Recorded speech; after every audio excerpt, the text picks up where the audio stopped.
The EU has been accused of trying to subjugate Britain as the row over the Northern Ireland Protocol heats up. The government has warned it will not be pushed into bending over backwards to the tune played by Brussels as both sides remain locked in the post-Brexit dispute. FuriousExpress.co.uk readers accused Brussels of attempting to limit the freedoms of the UK, which left the bloc in January 2020. A government source said, "We want to find the best way forward for Northern Ireland. We are confident of a suitable arrangement. But we won't simply bend over backwards as we need to ensure the protection of the Belfast Agreement in all its dimensions.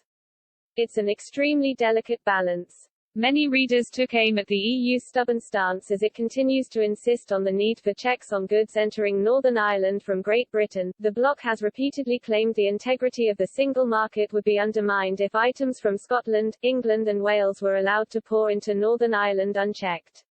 This claim has been disputed by critics, who point out that only a tiny percentage of all the goods imported into the single market flow into the province.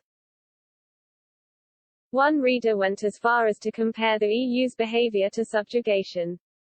They wrote, "So now we are relying on permission to supply medicine to a county in our own country. We are allowing an organization who is not a country and whose leaders are not voted in by the electorate to dictate to us what foods we are allowed in Northern Ireland. This is not an agreement. It is subjugation. Get us out of this mess now. We have given sovereignty to a known corrupt cartel."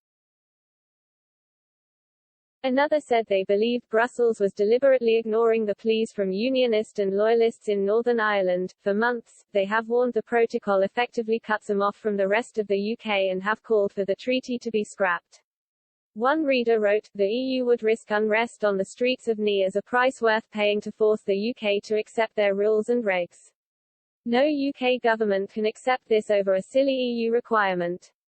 And yet a third said if bosses in Brussels were kicked out of negotiations, Britain and the Republic of Ireland could sort out the issues on their own.